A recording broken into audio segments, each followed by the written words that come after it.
month. So I'm Emily, I'm your facilitator today. And can we please move to the next slide? Great. Closed captions in English and Spanish are available. English closed captions are available within Zoom and YouTube. Users can follow this link below to view both English and Spanish captions in a separate browser window. Next slide, please. So to access closed captions in the Zoom window, at the bottom middle of your screen, you should see a menu of options.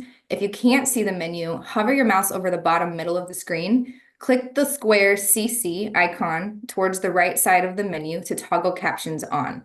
Click the sub-menu up arrow to access more settings, including language, font color, and font size. And here at the bottom, you'll see an image of where you can find that. Next slide, please. So for ASL interpretation, in an effort to continue to center equity, there is an ASL interpreter in addition to closed captioning. To make sure the interpreter is always visible, please right-click their video and select Spotlight Video. For those watching on YouTube, when we screen share, you will be able to see the slideshow, closed captioning, and the ASL interpreter.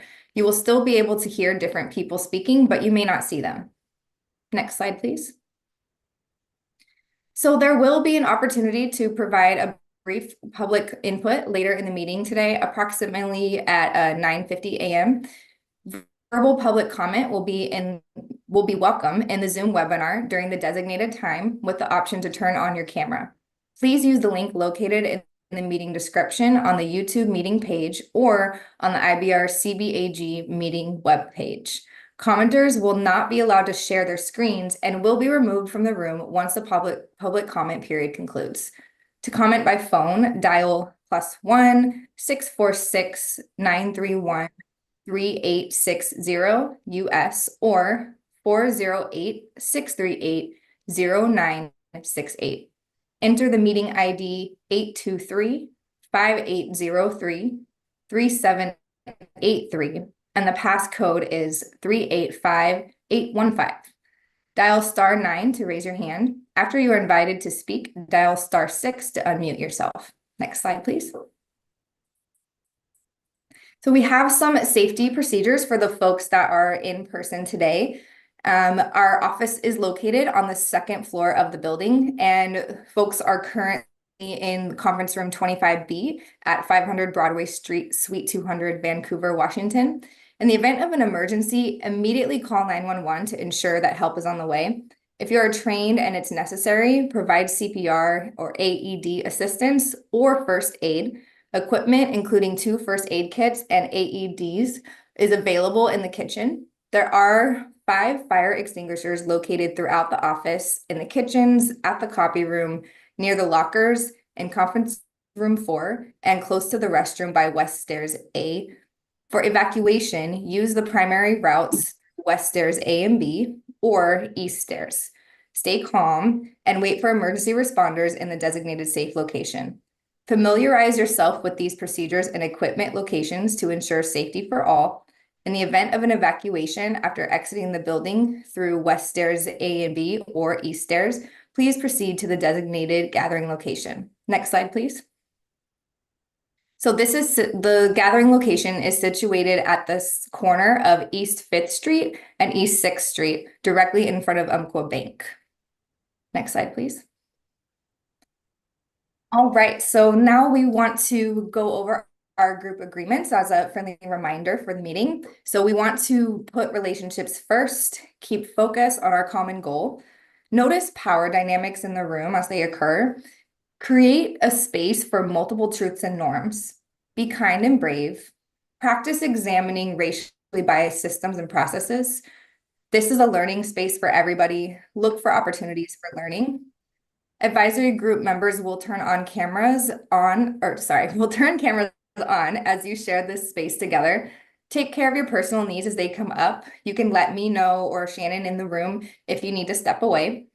Virtual participants can participate by taking written notes, using the raise hand feature at the bottom of your screen, and unmute yourself and speak for active engagement. We welcome diverse perspectives. It's okay to disagree. It happens. We ask for folks who maybe are more comfortable speaking a lot, to move up your listening. And for folks who are more comfortable kind of sitting back and listening, we would really encourage you to move up your speaking so that we can hear your perspectives as well. And then finally, we want to assume and have good intentions. Next slide, please. So with this, I'll turn it over to Frank Green, our Assistant Program Administrator, for our welcome. Yeah, thank you. And I'll introduce myself for the team. I think I've been in a few meetings, but Greg, I'm filling in for Greg today. So Frank Green, Assistant Program Administrator. Greg is, I think, back in Michigan, or if I remember right. But wish he could be here. I'll try to do my best to fill in for him.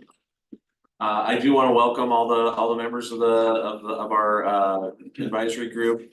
I want to acknowledge that we know there's that Jasmine Tolbert, who's been on the team since I think last September, is transitioning off, and want to make sure we give a warm welcome for her replacement, Shavana. Yeah, nice.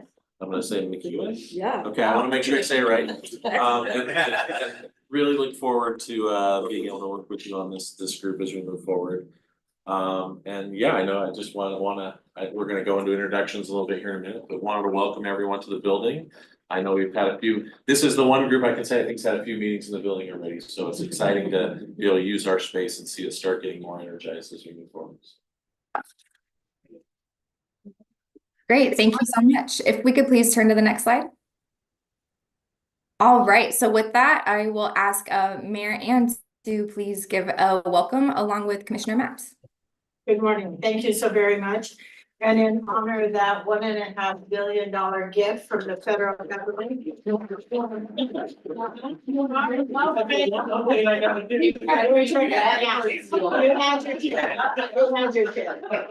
We're so excited to also see the big WashDOT signs that say this bridge funded by the federal government, construction soon. Did you see it on your side, somebody know it? I was driving so fast. I was just trying to avoid cars. I'll tell you the truth. Well, it is a place now that people go and they celebrate their engagements and the birth of their babies.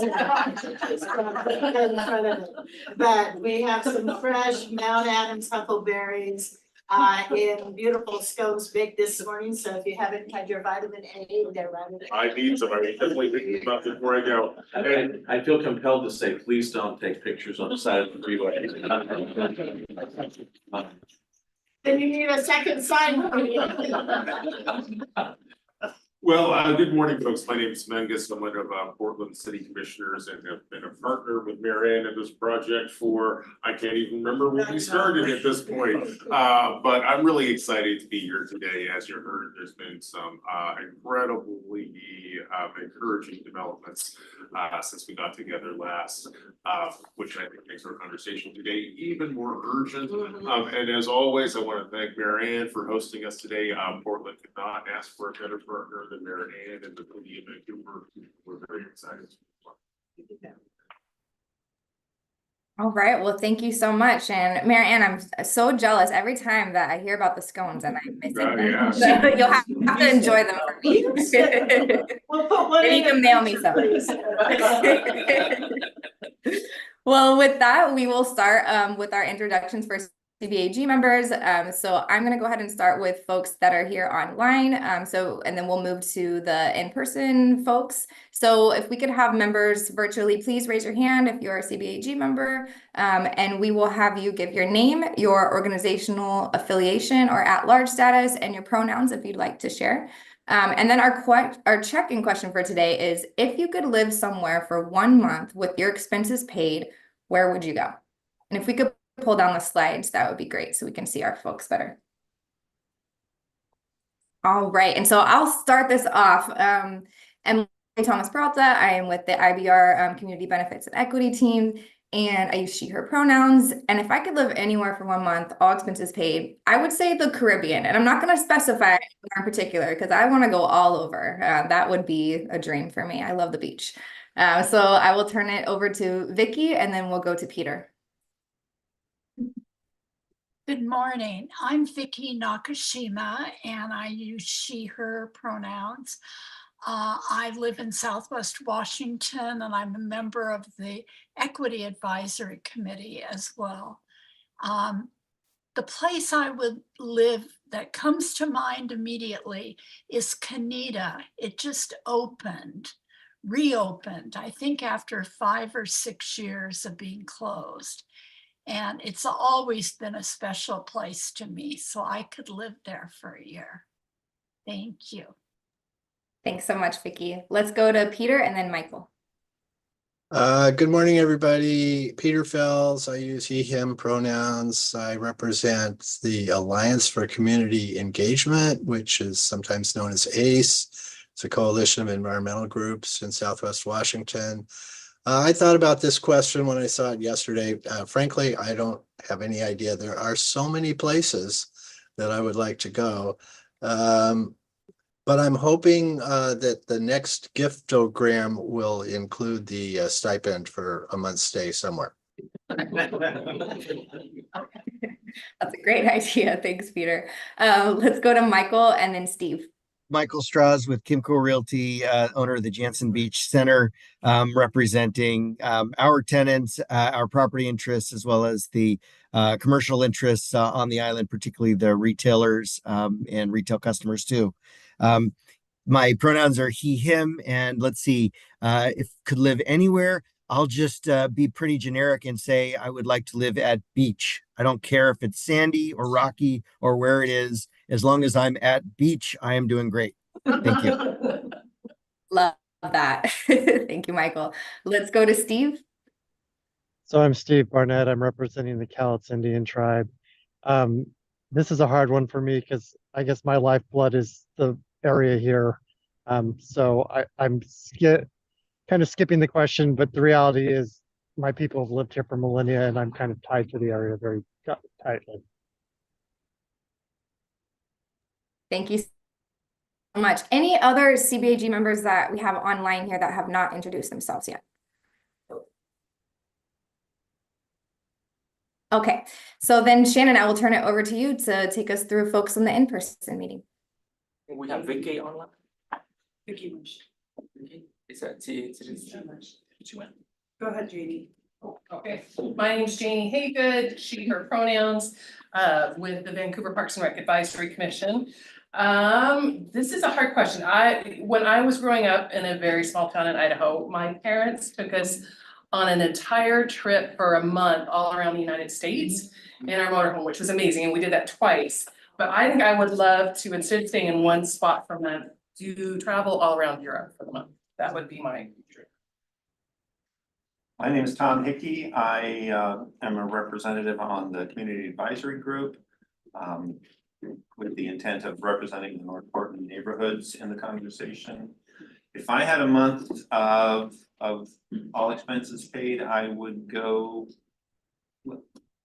Portugal has been on my bucket list, and I would like to find a small village there, not a big city, but a little village in Portugal would make a home base and explore that countryside. Hi, everybody. I'm Carly Winters. My pronouns are she, her, and I'm an architect at LSW Architects in downtown Vancouver, just up the street. I could go anywhere, all expenses paid. I was similar to Peter. I was kind of like, oh man, this is a tough process, but I think Switzerland offers a good bang for the buck. And I'm really into thermal baths, so I think that would be a great spot to go. Welcome everyone. My name is Hayden Burton. I'm Assistant Director of Rights and Equity for the Interstate Bridge Replacement Program. I use they, them, or he, him pronouns. If I could have all expenses paid for anywhere for a month, the next place on my bucket list is Australia. So if we can collect funds for me to live in Australia for a month, I'd love to know how it goes. So, great question. Holly Williams, community member at large, Arnada resident. Now, I've lived in France for 3 years and it's been a long time since I've been back, so I probably would do that and probably like Janie, not stay in one place, but just travel around. Hi folks, Mengus. And I'm gonna say Thailand, and I'll tell you why. I have a 13-year-old boy who is literally in Bangkok right now. I'm surprised I consented to this trip, but my friends said, hey, if you give him a ticket and give him some pocket money, we'll bring him along on our trip, and he gets been sending me late night texts, pictures of him watching kickboxing live and riding go-karts, going to Thai markets and visiting the mall and trying many varieties of bad Thai. So he's making it sound pretty good. And McInerney Ogilmere for the city of Vancouver, she, her. I would be with Janie and Holly somewhere in Europe, but not just as a home base.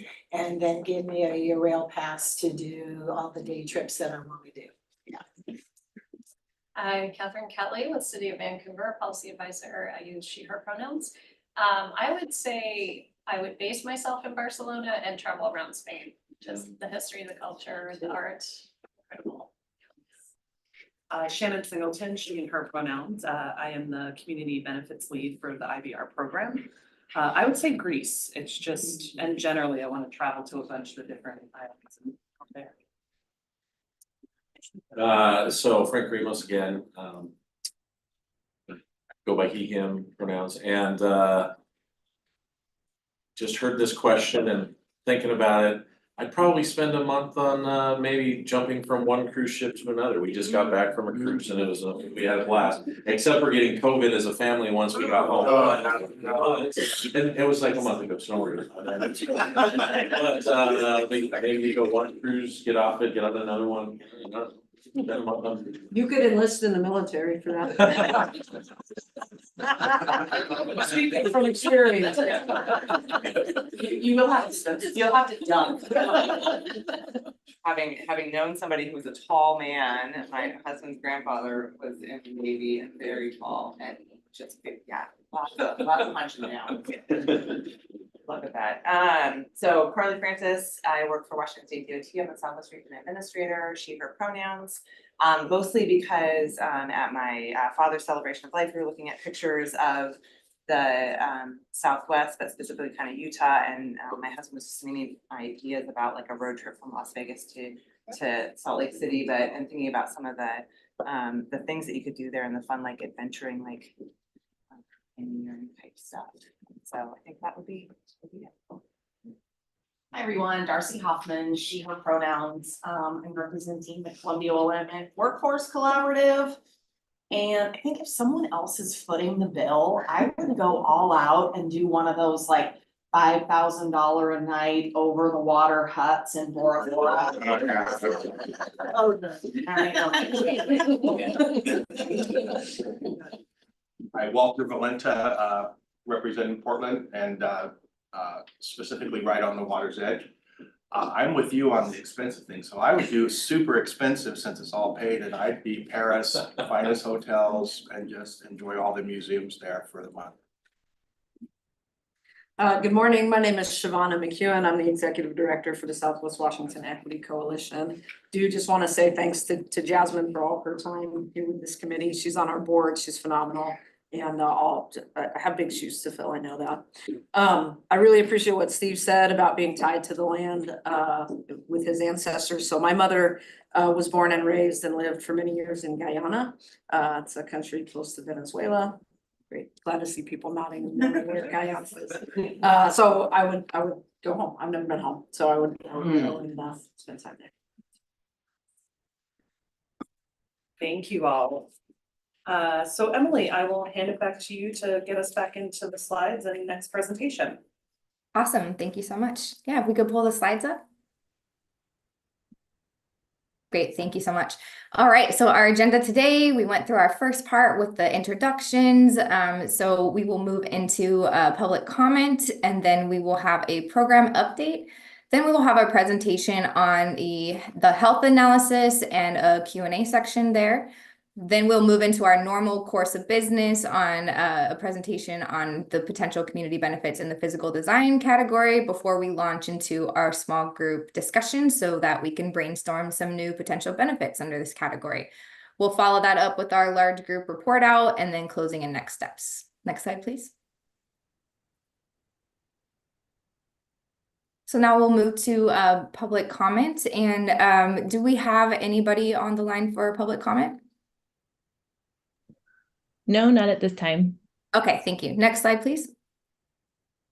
All right, so some instructions for public commenters, to make a verbal comment, or to make a live comment via phone, dial 1-646-931-3860 or 1-408-638-0968. Meeting ID 823-5803-3783. The passcode is 385815. Dial *9 to raise your hand. I will call on participants to provide a comment if there are any folks, and then you can dial *6 to unmute yourself. When you begin to speak, please provide your name and affiliation, and then there will be a 10-minute time frame divided amongst any requested speakers that we have. If we run out of time and folks do not have a chance to speak, you can still provide comments after the meeting. Next slide, please. So to submit comments after the meeting, fill out the comment form on the program website or email your comments to info@interstatebridge.org with CBAG Public Comment in the subject line.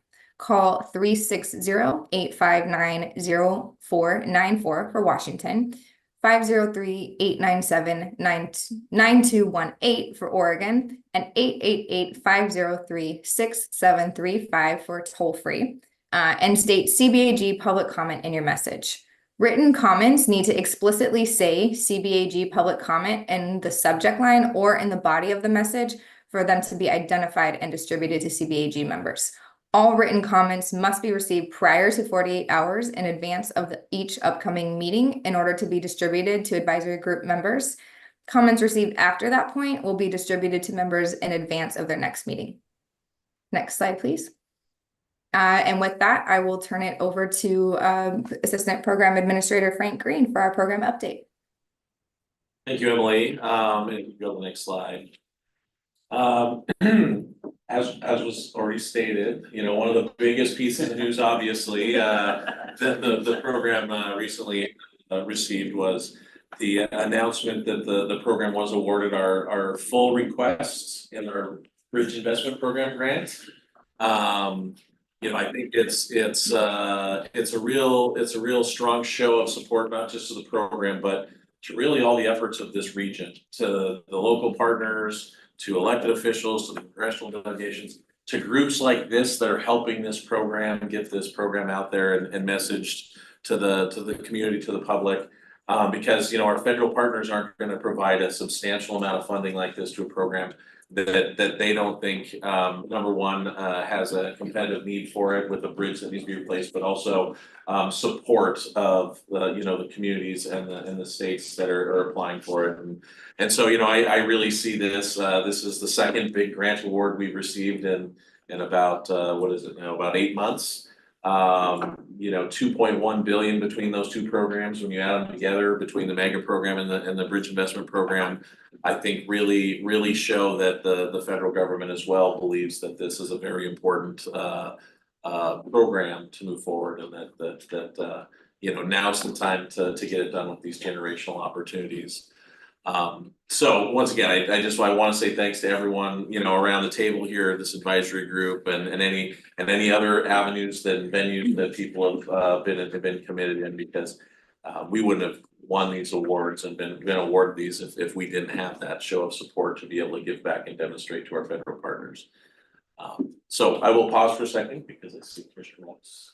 Well, sure, Frank, thank you for that update, and thank you to everyone around this table and listening online to help get us here today. Mr. Green, I hate to put you on the spot, but this is great news, but do you have a sense of how close we are to how much of a funding gap do we still face on the bridge, do you know? So that's a good question.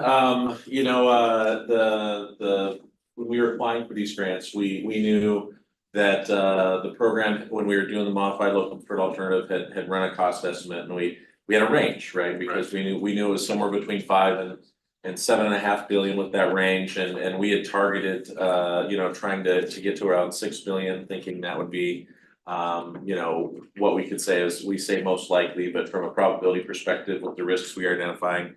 But we know costs, what's going on with costs even since that estimate. So as we were applying for these grants, we were really trying to maximize what we thought we could, be competitive for with the information we had. So originally, we were targeting 1.5 billion out of these two programs, and so we asked for more in each. Seeing that the federal government was able to award 2.1 billion is great. But we still know that we have some work to do to finish defining our alternative once we're able to publish our EIS, and then really get to an updated cost estimate with a little bit more refined design to truly see what that gap might be, if there is a gap. I think as we said, the 7.5 billion was what we thought could be the high end, and if that high end goes up, the real question is where's the most likely with our risk evaluation and what kind of a gap might there be, and then we can start planning for how do we address, the gap. Is there things we can do with sequencing of the contracts? Is there things we can do with value engineering that help with some of those risk, estimates? So as we sit here today, I don't think we can tell you what the exact gap is, because we do have a little bit more work to do with publishing the EIS. Really getting to where we've defined and locked in all the options that are still in that EIS, because there's some design, the bridge, for example, is it stacked or is it single level? Are we able to move forward and get to a fixed instead of a lift? Those have drastic differences potentially in the cost or the types of bridge and what the estimates might be. So there's still a little bit of work for us to do there. We do, right now we are looking to be updating those estimates, early next year or probably spring of next year as we're able to make some of these decisions and we're moving through the FEIS work. So that we'll have a much better understanding of where we're at budget wise, funding wise, kind of mid next year. Okay. Holly, and then I wanna have Frank finish so that we stay on. Oh, if time. you're not done, I can wait. Oh, okay, well, I think obviously that's one of the big pieces of news and Mayor, for one of the things you said, we actually did purchase a third sign that we'll try to be having to use for events in other places, so people don't need to try to stop in the median at 5 and get out there and take a picture with it. We definitely do not recommend that. But as you can see on the slide, obviously, that's great news, and there's been a lot of effort on the team to try to secure these grants. But you can also see we continue to do a lot of the public outreach and community engagement that, I think really helps educate people on, what is the program, but also what's the need for the program. As you can see, we've had a few tours with Oregon Walks and the Street Trust and Cycle Vancouver. I continue to think that program area and bridge tours are one of the most beneficial things for us to do with people. Whether they're, community members, whether they're advisory groups, or whether they're elected officials, because it really does allow us to demonstrate how this program ties into this community on both sides of the river. We continue to do presentations. I think we've said as far as neighborhood associations and as far as public, in any kind of location within the public. The program, the best way for the community to get information is for us to present, and so you can see there's a number of recent presentations the program has done, as well as it's summertime, so getting out there and doing tabling events at some of the events that are out there with fairs, festivals, and in the parks and things. Greg Johnson was able to do an industry event, as you can see, with the women and minority businesses.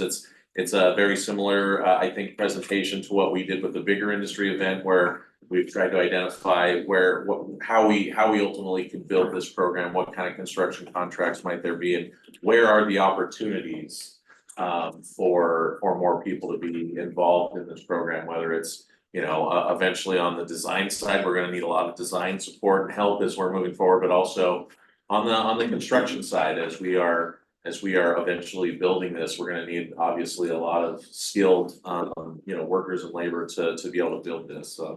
It's going to need that from this region and from both of our states, very heavily to help us move forward. So.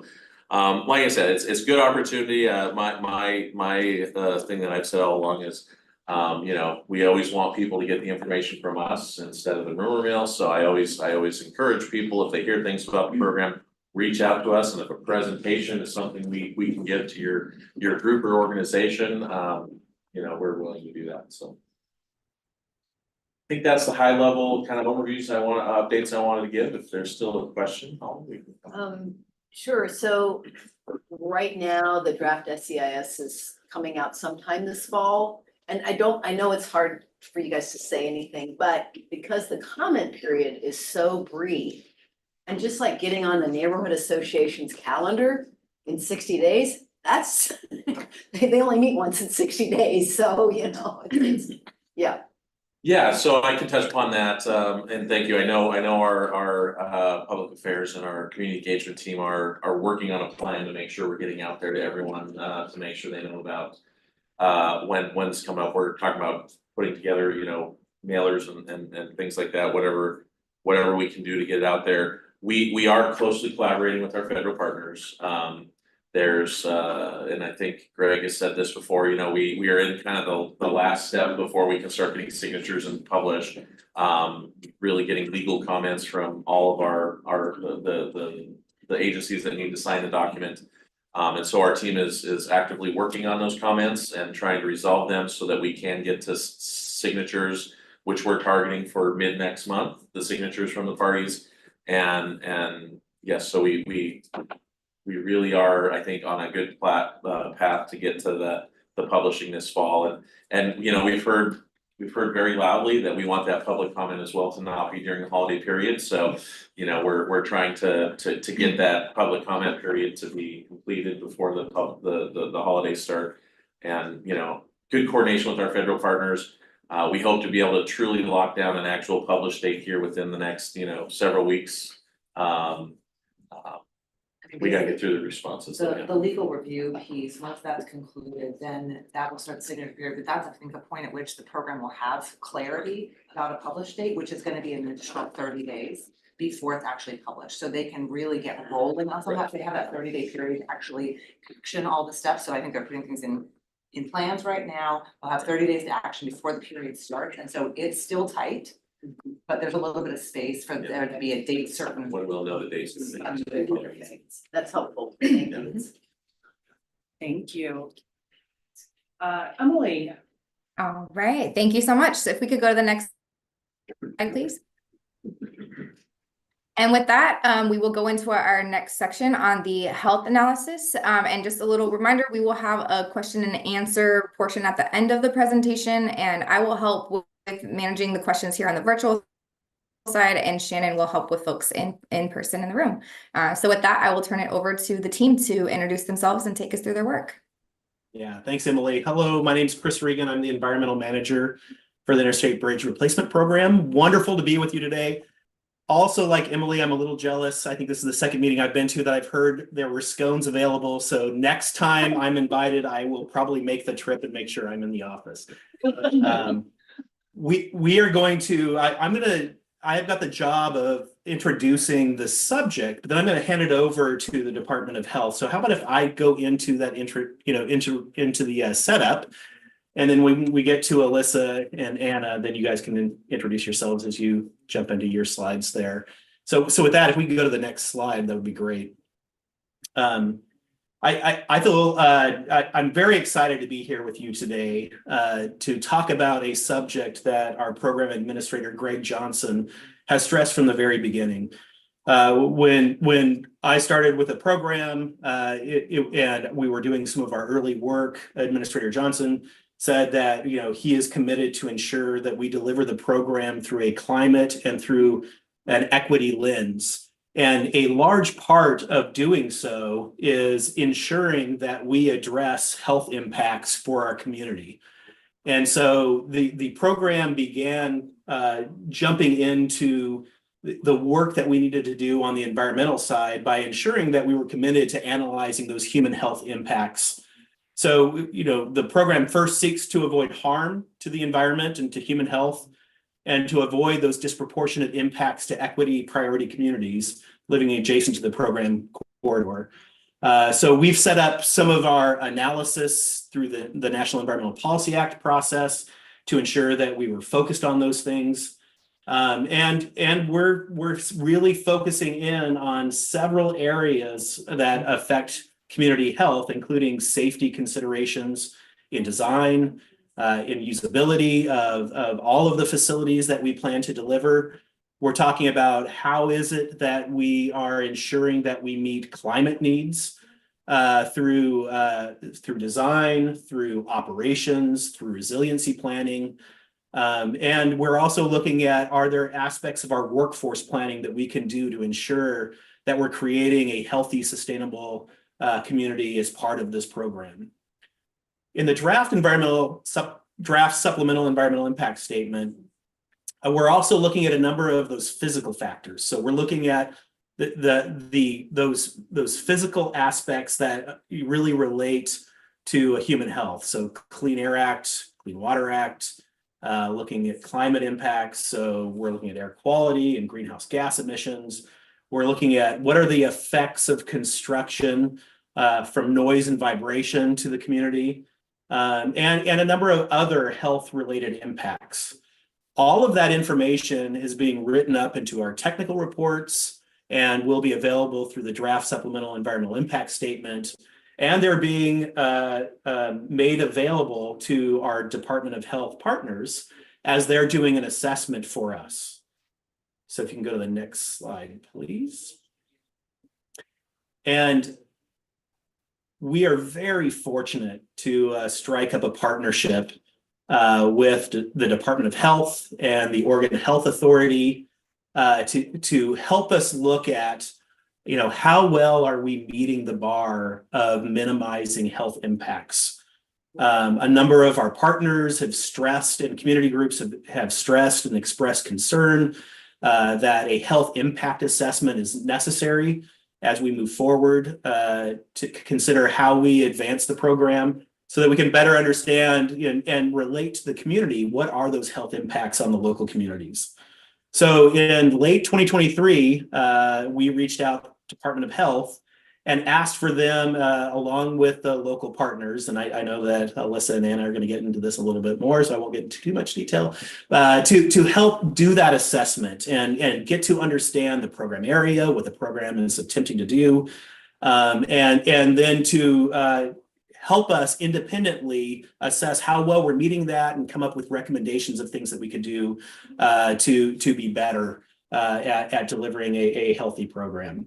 So with the amount of time we had available to us, the Department of Health and OHA and the local county health departments agreed that they could do a health analysis and then submit public comments to the program that will be made available to everybody through that NEPA process. Along with a statement of how it is that the IBR program is addressing those health concerns. And so that you can see what is the analysis, how do we plan to respond, and what are we doing to move forward to ensure that we've got the best program to move forward. That's my introduction. Before I hand it over to Alyssa and Anna from the Washington State Department of Health, who are going to go into much more detail, deeper dive into the details of what it is they're doing. So I think I'm going to end it there and then hand it over. Please, Alyssa, Anna, introduce yourselves and take it away. Thank you so much, Chris. And thank you all. Good morning. Thank you for having us today. My name is Alyssa Shaw. I use she, her pronouns. I am the Environmental Health Assessment Team Lead with the Washington State Department of Health. And my team resides in the Built Environment section of our Office of Environmental Public Health Sciences at the Department of Health. And I will pass it to my co-presenter, Anna, for a brief introduction. Good morning, everyone. Thanks for having us today. My name is Anna Caudill. I use she, her pronouns, and I'm the Environmental Health Evaluation Specialist on Alyssa's team. And so we are not only here today to share some some of the work that our group has been doing, but also to solicit some feedback from you all on the advisory group. We really value your lived experience, your experience in the community, as well as your professional experience. So we are here to share a high-level overview of our health analysis, as well as soliciting some feedback later in the presentation. So our team sits within, like I said, the built environment section at the Washington State Department of Health. And before we get into our presentation, I just want to give a little primer and define what the built environment is and what its relation to health is, if this is new information for you. So the built environment is everything around us that we have built, from our roads, bridges, our neighborhoods. It includes the zoning within our communities, as well as the different access that folks in the community have to community resources. And the built environment can impact our health in a number of different ways. So for example, if a community is living near a factory that emits pollutants and releases toxics into the air and the water, that will have negative health outcomes for the residents living near that site. It also can impact the types of choices that people in the community are able to make. So if there's a bus route to get to the grocery store, but that bus route takes 40 minutes each way, that can really limit a community and a household's access to healthy food. So those are just a few examples of why us at the Washington State Department of Health, as well as our other public health partners, are really excited to be involved in a project like this. So if we could go to the next slide, please. Like Chris said in his introduction, we are here talking to you today, not just as the Washington State Department of Health, but we have representatives for our multi-state, multi-jurisdictional collaborative working group. So we have representatives on our team from the Oregon Health Authority, Clark County Public Health, Multnomah County Health Department, as well as partners with the Cowlitz Indian Tribe. And my apologies for using an out-of-date slide deck, and we don't have the logo for the Cowlitz Tribe on this slide. But I do want to also mention that our group, both through Washington State and Oregon Health Authority, we did offer tribal consultation to all federally recognized tribes in both Washington and Oregon. And so our team is about 10 individuals dedicating time to this process. And again, this is an independent analysis, really using the insight and experience of our public health professionals to add a new lens to this type of project. And like Chris said, our final product of this health analysis will be submitted as a public comment to the draft supplemental environmental impact statement. So we will be commenting during that 60-day comment period. And I will pass it to Anna to give a brief overview of what health impact assessments are and the framework of our health analysis. Thanks, Alyssa. So if we could go to the next slide. Like Chris mentioned, we were approached in late 2023 to conduct or support conducting a health impact assessment on the IBR program. And so I'll start with an overview of what a health impact assessment is and describe why we are presenting today on what we're calling a health analysis. But what a health impact assessment, or HIA as an acronym, is a process tool designed to look at a proposed project in a comprehensive manner. HIAs are used both in the US and around the world, and they've been in practice for several decades. HIA actually came out in part of an identified gap in a lack of a health focus in the environmental impact evaluation process of NEPA. And it's intended to be a supplemental resource to bring health to the table around how proposed projects could affect communities. Again, the purpose of an HIA is to provide both health and health equity information to decision makers and the public to understand how the proposed project may have health impacts, and those can be positive, negative, or neutral impacts on health and health equity. They are evidence-based, which means they use a combination of qualitative and quantitative data to inform the assessment, which Alyssa will touch on a bit later. And then on the right-hand side of the screen are the standard 6 steps of an HIA. The first being screening, then scoping, followed by assessment, recommendations, reporting, and monitoring and evaluation. If we could go to the next slide, please. So our group convened in January 2024 with that request of conducting an HIA. And we, as a working group, are following the standards of practice for health impact assessment. So starting with the first step, screening. The purpose of screening is to determine if an HIA is the right tool to use with the time, resources, proposed project, and the decision-making context in front of you. And it also asks to reflect on if a health impact assessment would be a value add to the project that you're potentially analyzing. So in going through the screening process, our group identified that a comprehensive HIA would not necessarily be feasible in the timeline available to inform decision makers, which we are viewing as the DSEIS NEPA decision-making context. Part of that decision again came down to timing. For comparison, a comprehensive HIA of a project of this scale would take around 2 years to complete and would include robust community engagement at each phase of the HIA process.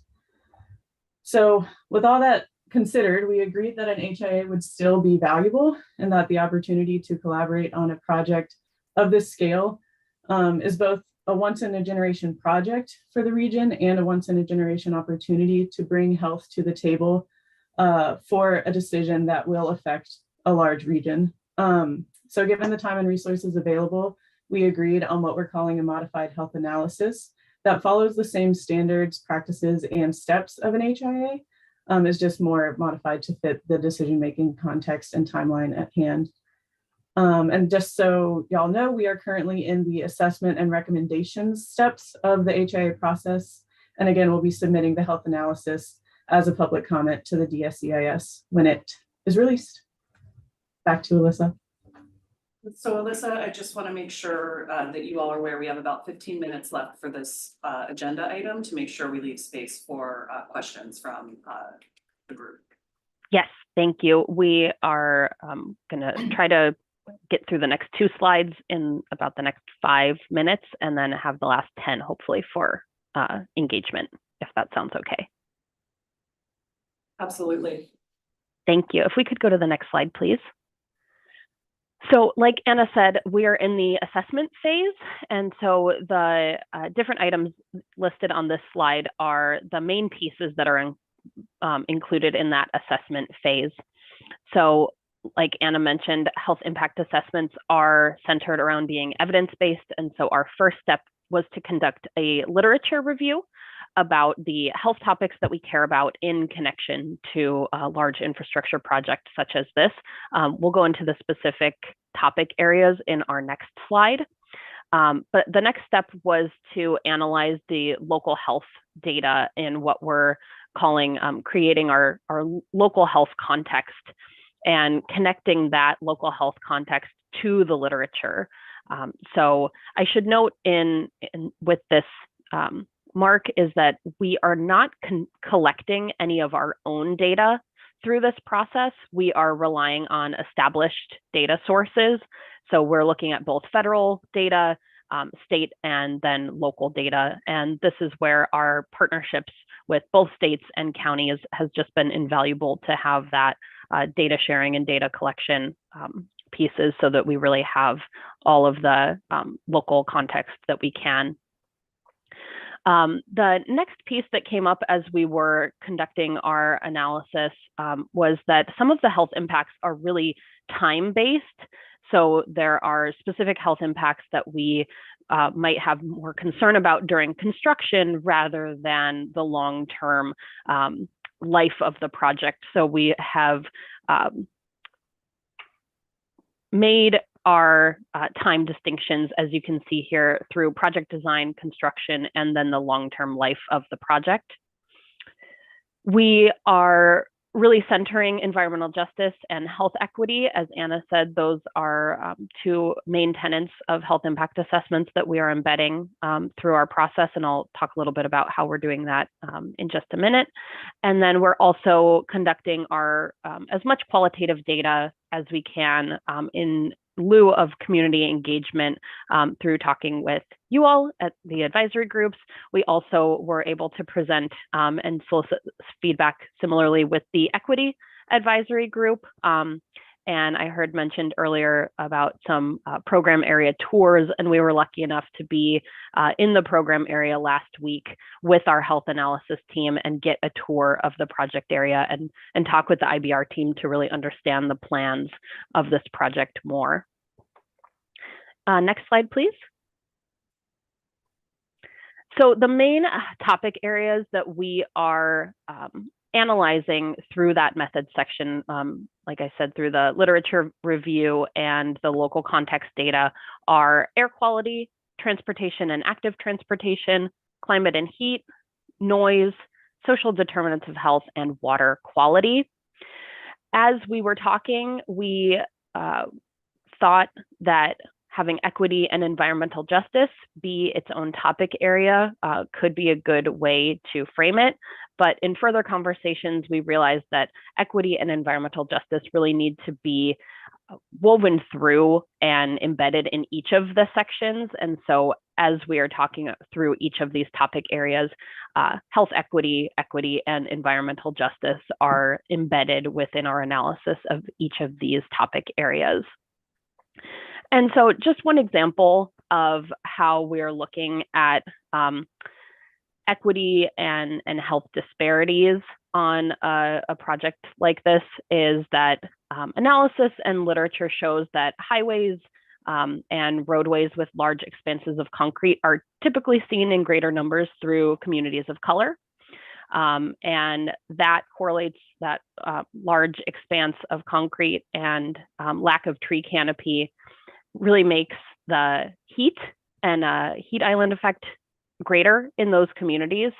And so when we're experiencing heat waves, such as we had a few weeks ago, those communities of color often have higher heat indexes than wealthier suburban majority white communities that have maintained their tree canopy. So that's just one example of how we're looking at those built environment impacts on the ground and noting any health disparities that we are seeing. And with that, we have our next couple of slides are questions for you all in our hope to solicit feedback and get some insight from you all. And so if we could move to the next slide.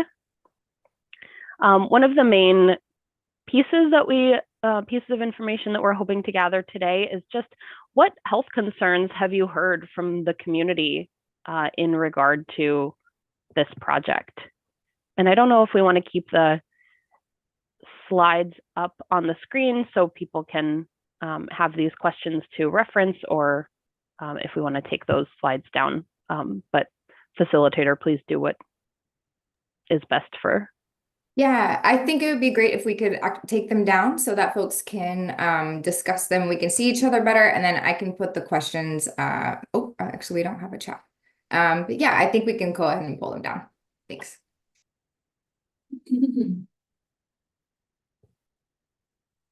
Tom, go ahead. Well, one of the topics that I hear a lot in the Bridgeton, North Portland area is concern about diesel particulates in particular, and that's not necessarily a concern in reference to the new bridge, but the particulates now and moving forward, just in terms of proximity to all of that freight traffic. One of the questions I was going to have for you is the baseline data that you've been collecting. How robust is that relative to the information that we need to make a real assessment of where we are and where we're going? But diesel particulates is a topic I'd like to see, or just the air quality stuff in general, actually. Thanks, Tom. I have Holly and then Mary Ann, and then we'll go online. Yeah, so I think people are really very concerned that there's even the possibility of lift bridge even being considered. Per our tour, there are 300 lifts a year. About half of those are for maintenance. Now presumably with a new bridge, there wouldn't be as much maintenance needed, but nevertheless, let's just say 150 lifts a year.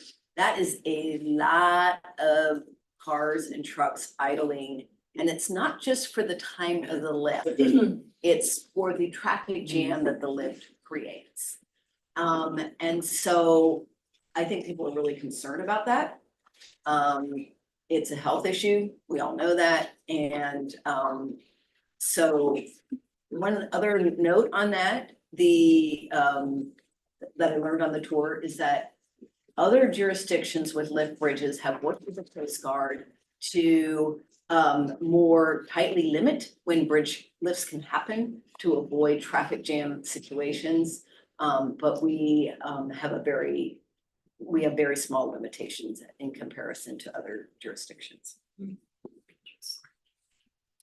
Yeah. Well, first of all, I'm sad that we didn't start this health survey 2 years ago. We've been working on this for 7 years. I'm wondering if you can pick up any information from the old Columbia River Crossing project and the environmental justice work that was done during that time. Because I believe in my files back at the office, we do have old data, of course, but it speaks to the EJ work that was done for CRC. But it all centers around the fact that we do not have good air quality monitors anywhere near I-5 and this bridge. We have asked for that for over 20 years and we continue to get excuses for why it should be elsewhere. But even back with the old CRC, we could not get good air quality monitors to actually evaluate what there is now, let alone what the dust would be, not just from the cars and the particulates, but anytime you take a jackhammer to old soil, what contaminants are going to be blown up into the air. We'll go to Peter and then we'll come back into the room to Commissioner. Hi, yes, thanks. A couple of comments with respect to, I think that was Mary Ann speaking about air quality managers. I don't know if you're aware that currently Department of Ecology, Washington Ecology, is asking where they should place additional air quality monitors in the Vancouver area. And so some of the environmental groups are saying, let's put them by the freeways and in Fruit Valley. So especially by the railroad. So I would encourage the health departments to cooperate with ecology and talking about that and contact them. And one of the things I've pushed for is that we measure not just particulates, but also chemicals, because some of the monitors now only measure particulate and don't measure stuff like benzene, which comes from exhaust. My second comment is with regard to the lifts. I think one of the things that we can do if there are lifts or other blockages on the route, let's use some of the signage, the electronic signboards we have on the freeways to encourage people to turn off their engines. We don't need to keep your car idling for 15 minutes. If you're sitting there, you can turn it off and start it up again. So I would suggest that. Thank you, Peter. Commissioner. Thank you. The concerns I hear have largely been reflected around the table. Portlanders in particular are concerned about, especially during construction, concerned about noise, dust, air quality during this project. And I'll also tell you, as the guy who used to be in charge of PBOT, I am deeply concerned about traffic safety. As we do this an hour and 5 minutes ago, I think we had car crashes that kind of brought traffic to a stop on going both north and south within basically a mile and a half of where we are right now. And certainly that's something we need to think about as we move forward. Thank you. Oh, I'm so sorry. I'm not, as some people like the signs, I'm like, just raise your hand. Oh, great, I can do You're that. fine, you're fine. Just trying to culture, read the culture. Yeah, it's me adjusting. Okay, all right. So this may sound like a tangent, but I promise it's not. One concern that comes up often is around access to mass transit. And I know that comes up even in what we're doing later on in the comment, in the agenda, but I just want to make the point, Alyssa, you mentioned that, a 40-minute bus ride to a grocery store can really impact somebody's access to just food, right, and the opportunity. But there's another component to that as well, and that a 40-minute bus ride to the grocery store also actually impacts people's mental health. And as you talk about health, one of the concerns that I want to link back to transit is the concept of whole health.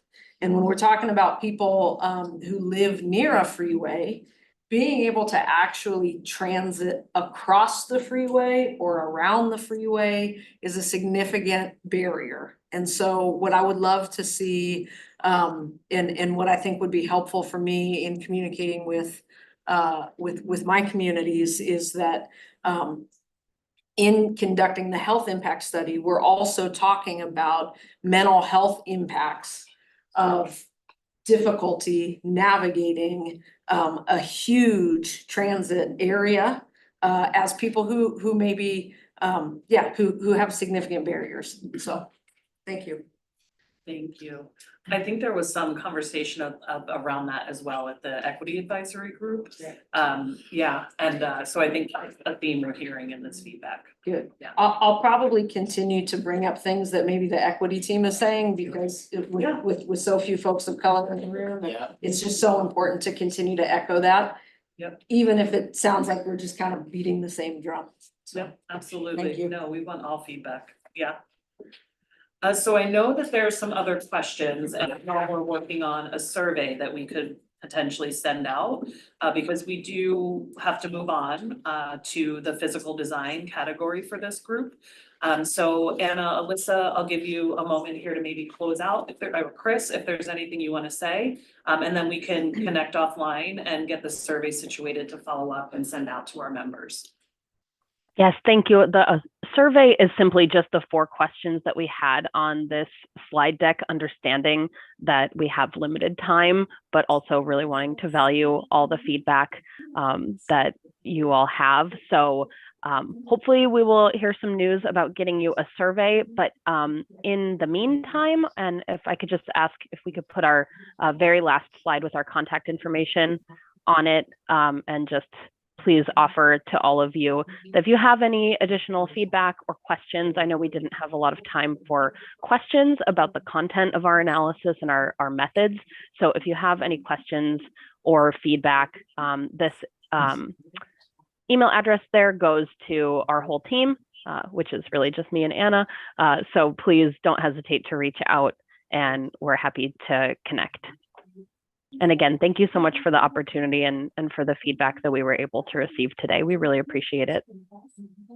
And from the program side, I don't want to create a counterpoint opportunity for Department of Health, but we'd be more than happy to respond to some of those comments that we received today. And so if there's a way that we can do that to kind of provide that feedback back, I mean, the IBR's attempting to do the best we can and asking Department of Health to check that to make sure we're doing it right. And having these comments come back is going to help make sure that we're in the right area. So, but we'll get those responses. There's definitely some things in there that we've got good responses to that could help with the conversation.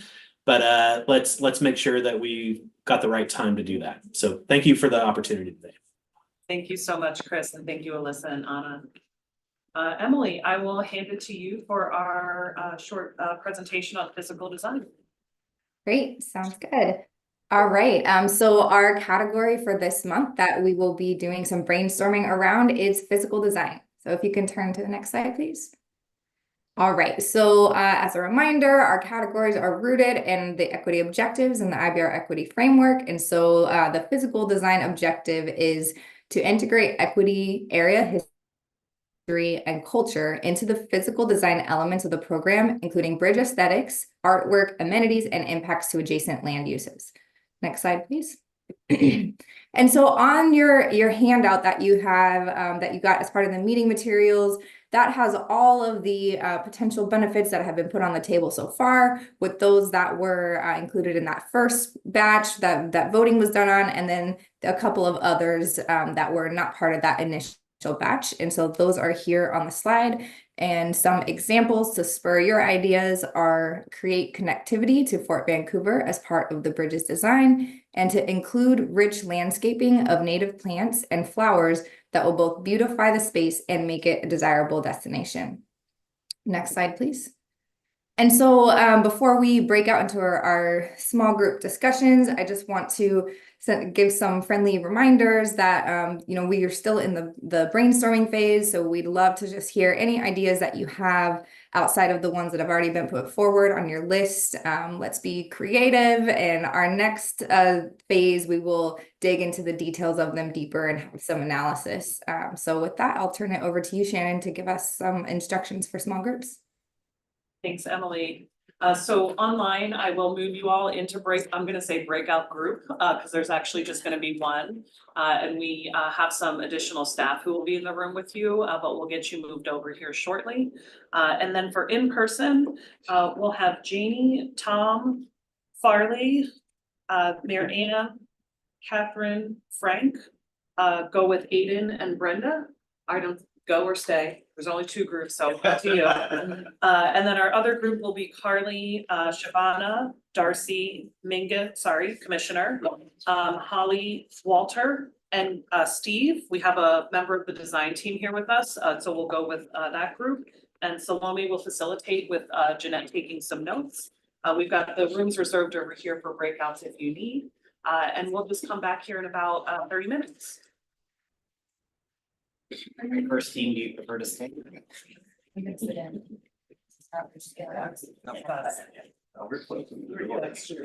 Okay. Right now we're gonna grab a.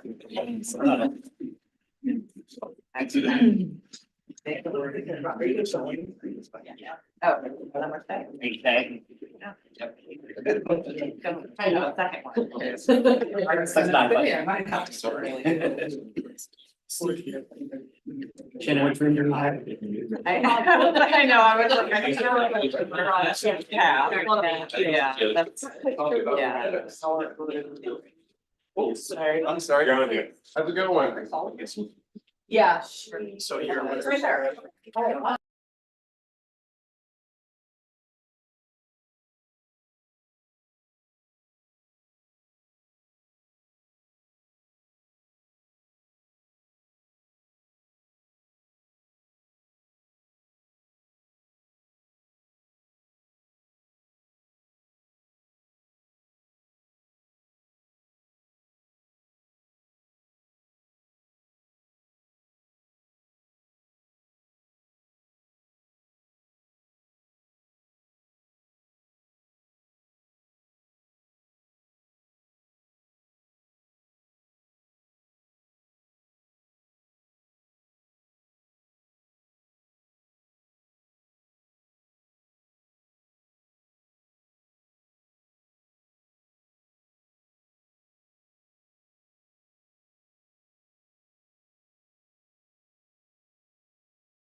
All right, y'all, it looks like we've got everyone back in the room and our virtual shays as well. So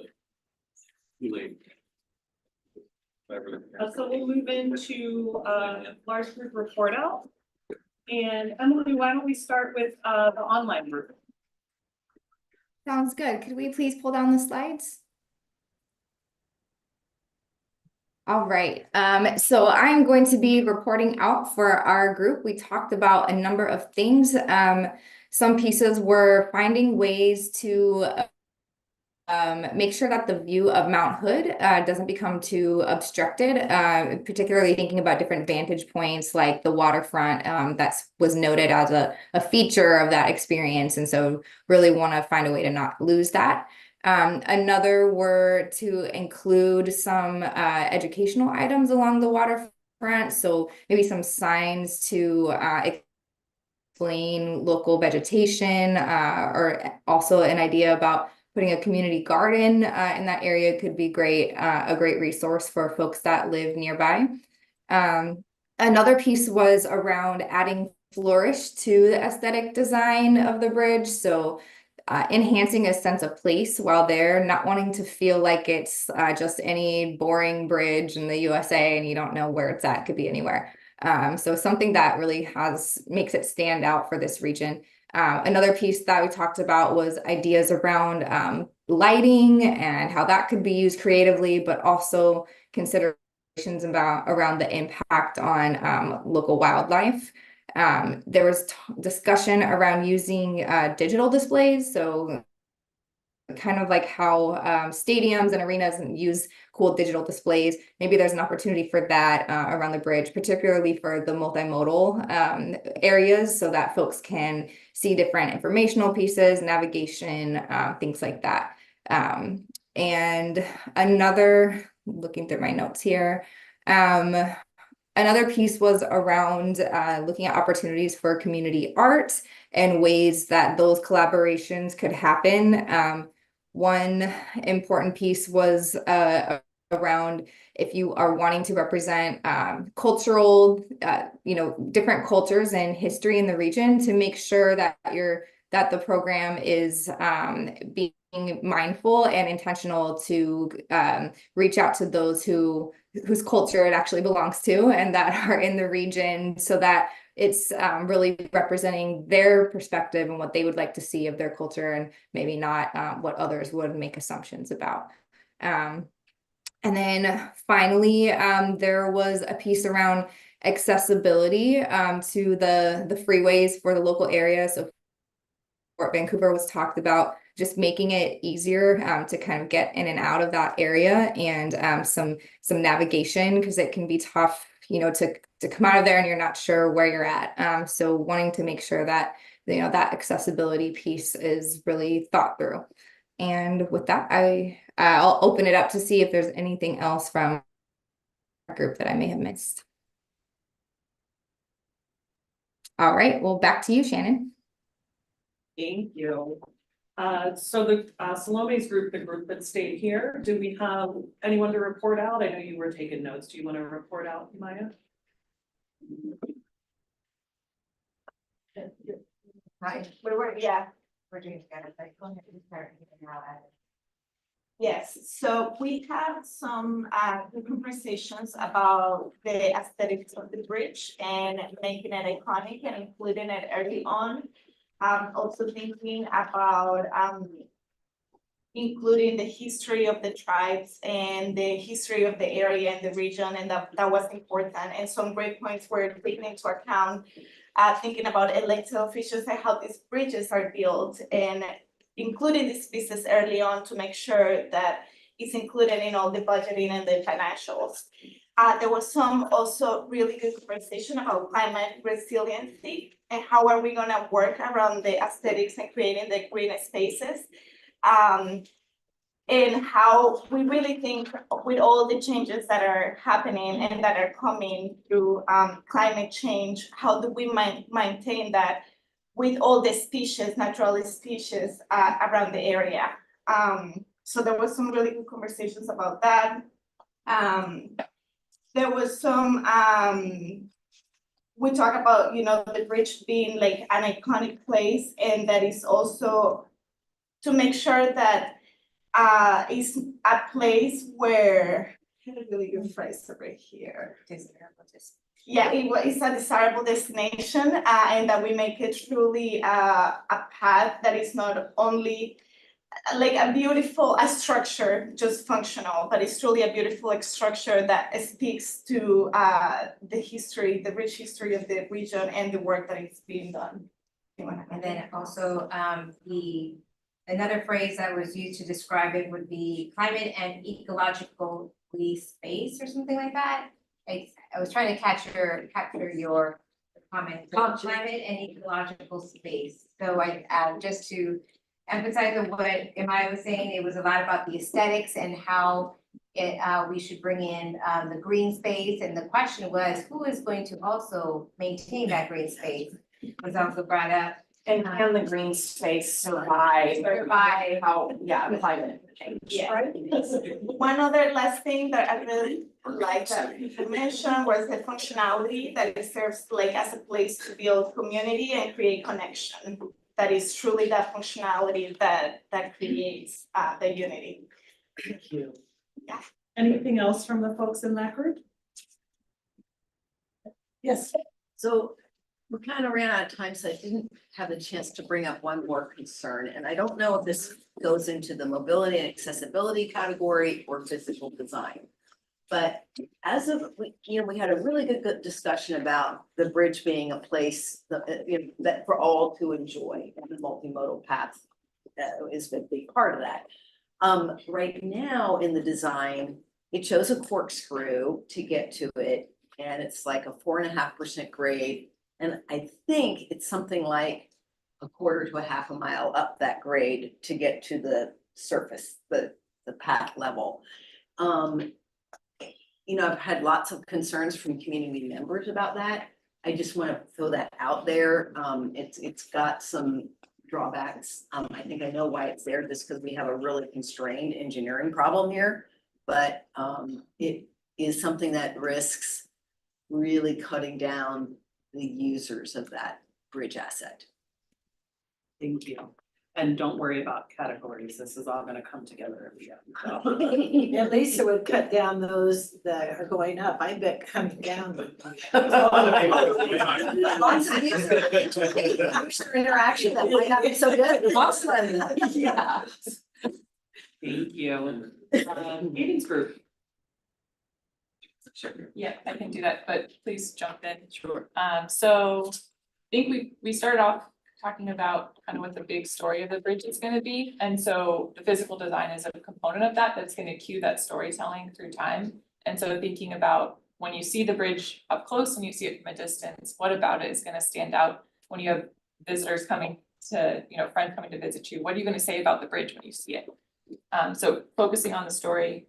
Also broadly, we talked about eliminating redundancy in a lot of these. I think there's kind of a layer of editing that can be done to be more cohesive. And then in terms of physical design pieces, similar to what you said over there about the design, we incorporating desirable destination into some of the language. We talked about making sure that there's a wind buffer or exhaust buffer. So if you're a cyclist or a pedestrian, you're not having exhaust traffic straight into you, and there's some discussion about how do you control the wind when it's coming from every direction.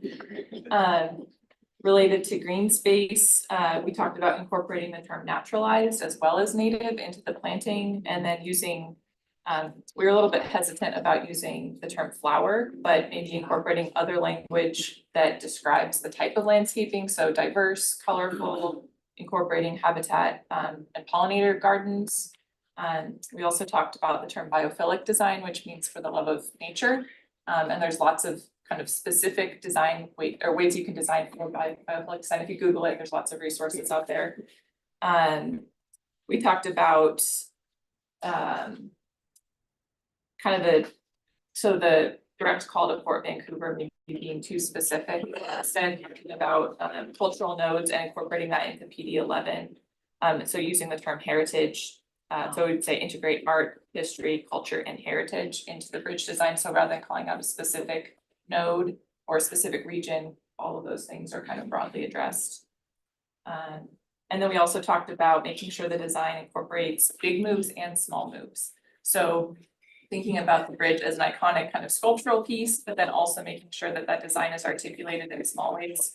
So that could be things like textured acoustic walls, that could be the way the columns of the bridge are articulated. And so we're not missing out on all the different scales where design can happen. Did I miss anything? I wanted to point out, consistent approach throughout the program area. So it's not sort of, you know, this exit has one quality and that exit has a different quality. I mean, there could be room for change between different parts of the bridge, but conceptually, there should be a continuity that tells a coherent story. Yeah. We do like the desirable destination ideas, so one of the concerns is Frank will be hiring Gowdy to do our biofilling. We're not doing columns, we're doing trees that will hold up the. Who's gonna call that? Not concrete and steel, that will prove it and eliminate all graffiti, so Frank doesn't have to use spray paint on it. You said you have plenty of great. We only have 5 gallons. Oh. So what we wanna do is, how do we build that area, those desirable destinations, especially all of those columns underneath the freeway that are graffiti magnets, but how do we invite people to come, not push them away? Why would they wanna be there to take pictures of the iconicness of the entire system? Yes, not just the bridge, but under the bridge too. And so what do you do to honor that and people come, oh my gosh, isn't this gorgeous? And more people means more eyes on the area, which means perhaps less graffiti. Thank you. Last comment, and then I want to honor people's time, so. Absolutely. So the other element we talked about as well is Frank will be hiring some muralists to paint art design where we incorporate nature into the background of the design, so that as an iconic destination, you know, maybe incorporating some lights as well into the designs, so that people come to the bridge and the corridor for destinations. Thank you. Clearly Frank has a lot of assignments and job. What about making that a communal activity though? Yeah. I'm sorry, I do want us to close out because we're 3 minutes out. I absolutely agree. And I think we'll come back to this to do review and refine so that you actually can get some more meat on the bones and talk about exactly that. Because there's great community groups around doing murals. So I think if we could pull up the slides.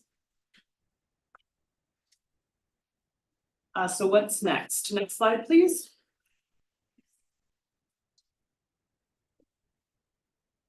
So in your work plan, we will be at the Portland building next month for the August meeting. This will be the second brainstorm space for workforce equity and economic opportunity. Y'all did not have enough time that first go around, so we've added a second session for that. And we'll have some presentations so we can update you on the workforce equity and DBE work that is currently going on to kind of help you see what the program is planning. And then we'll move into our review and refine stage in September, and we'll start with avoid further harm, and then we'll move into community benefits. We've stacked this so there's opportunity to go into the next meeting if we need to, so you all aren't running out of time. So we've created a little squish room in your work plan so that we're not having to push you on the decision making like we did in that first group. So that's what's coming up next. Next slide, please. Next meetings, we have our community advisory group meeting. That'll be August 8th. I will say there will be a presentation about the community engagement plan with the draft SEIS. So that's something we'll send out the link to you all for those who are interested to watch that. Not you, because you'll be there. And then we have our bi-state tolling subcommittee on the 16th and our next CBAG meeting here at the Portland building on August 22nd. Next slide. Any final thoughts, Mayor, Commissioner, and then we'll have you close us out, Frank. Well, I'll jump in here. what a rich conversation today. It's so exciting to hear the ideas that came up in my breakout group and all of the other ones that brilliant ideas to put on the table too. Frank and Marianne, it was great to hear the awesome news at the federal government. This has been a massive project that has been in the works for about as long as I can remember in one form or another. And I'll tell you, I really feel it's moving towards a finish line. And as always, I just want to thank Marianne and Stephen for hosting us today, being such a good partner on this. Marianne? Yeah, no, we're very excited about this. We have a project. Yeah, we do. And it means that everything we do needs to hurry up and get done. Because shovel in the dirt 2025. That's right. Copper Dam in the river 2026. But that means people are sitting up and taking notice now. So how very exciting. Wonderful. But thank you so much for the new word. We're going to see how many times we can use biophilic in all of our conversations. Yeah, no, I'm writing down all my assignments, so I appreciate filling in for Greg today. It's interesting because when the award came out, I think there was that 1 minute, that 1 second of, all right, and then, okay, now our lives on the fast forward ×2, for those of you who used to have a VCR, if you accidentally hit play twice, it might have been going in ×2. So yeah, no, we're really appreciative. But I wanted to say thanks, the breakout group I was in had great discussion, good conversations, and we need to continue having these as we move forward. One thing I was gonna say is I think the tolling subcommittee meeting might have been canceled, but we'll confirm that because they're going to their full commissions. But yeah, no, we want to just reiterate and appreciate all the work and effort and time that you've all been able to put into this group and other advisory groups that you're a part of. We know that your time is valuable, and so we appreciate that you put some of that toward helping us move this program forward. So thank you, everyone. Thank you. Thank you all. We'll see you next month. Thanks, everyone. We are, I'm excited for it. Does it still work for you? All right. Oh, yeah. Oh my gosh, your notes are. I will let, to be fair, I will